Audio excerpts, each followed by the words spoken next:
इस समय के विषय में और इस दास के विषय में बहुत सी भविष्यवाणियां भी आपको सुनाई गई है कि ये ऐसा अनमोल समय है पुण्यात्माओं, भगवान ने तो ये निर्धारित कर ही रखा है 600 वर्ष पहले।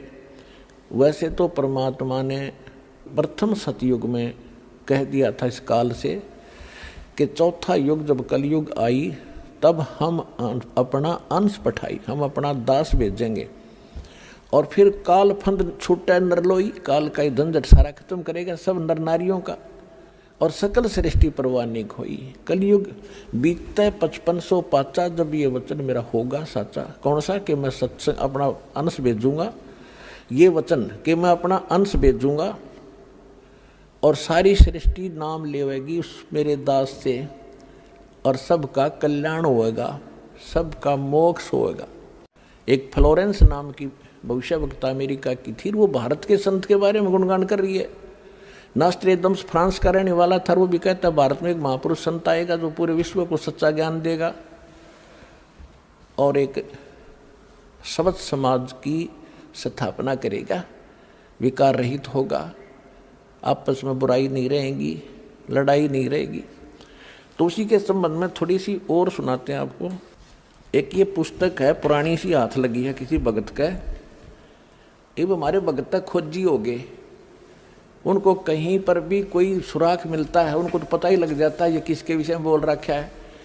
अब नास्ट्रेदम्स की भविष्यवाणी या किसी भी संत की, उस संत के विषय में जो भविष्यवाणी है, कोई किसी पर सेट कर रहा है, कोई किसी पर कर रहा है, वह पूरी हो ही नहीं सकती। अब हाथी के कपड़े को, अस्त्र को और जोटे बदर के देखे कीता होगा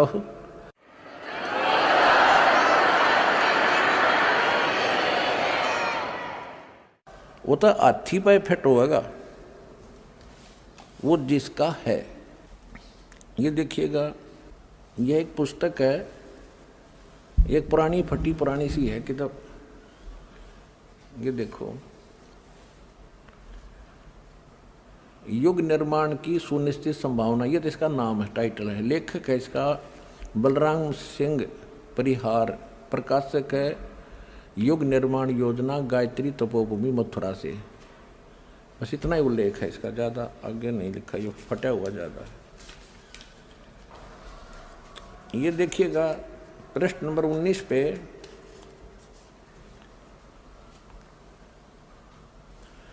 ये पृष्ठ नंबर 19 है, इसके पृष्ठ नंबर 19 पे यानी 19 पे क्या लिखा है कि स्वाधीनता यानी आज़ादी के 4 वर्ष बाद एक शक्तिशाली धार्मिक संस्था प्रकाश में आएगी और सारे संसार का उद्धार करेगी।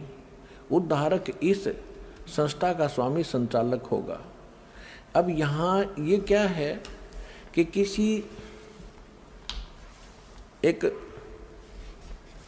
भविष्यवाणी है, हंगरी नाम का कोई भविष्यवक्ता था, उसकी ली है इसने, अपनी पुस्तक तैयार की है, लोगों की सुना के पढ़ा के, तो इसने अपने हिसाब से इन्होंने उस पर सेट कर रखी है।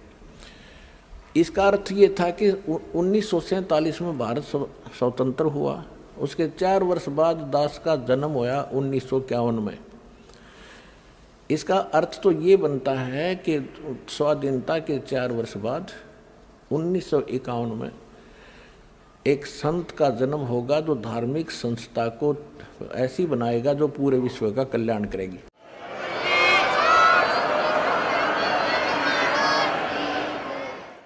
यहाँ थोड़ी सी गड़बड़ कर जाते हैं, अब और दिखाते हैं।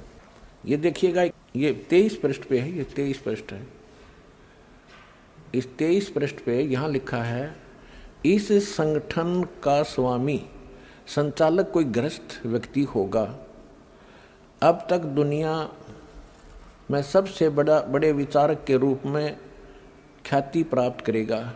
वह व्यक्ति सामाजिक उत्तरदायित्वों से लेकर संसार के सब देश शांतिपूर्ण कैसे रहें उसकी यह व्यवस्थित आचार संहिता तैयार करेगा। उसके जीवन भर के संग्रहित विचारों को यदि एक पुस्तक में लिखा जाए तो बहुत बड़ी पुस्तक बन जाएगी। इसका अर्थ ये है। यहाँ एक 29 पृष्ठ पे देखिएगा, 29 पृष्ठ पे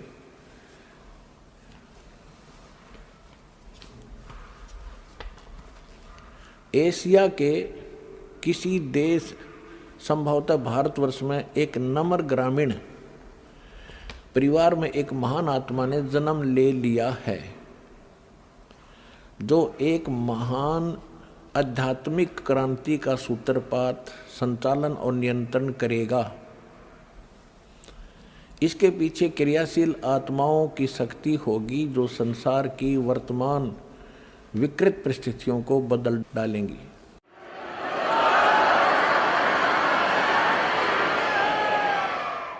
उन्नीस 1999 में ये क्या बोला गया है कि एक ऐसे व्यक्ति ने जन्म लिया है जिसकी अकेले ही उत्पादित शक्ति किसी भी शक्ति संपन्न राष्ट्र के बराबर होगी।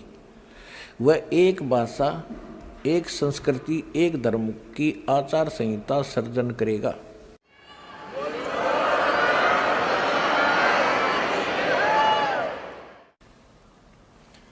यहां देखिएगा 43 पृष्ठ पे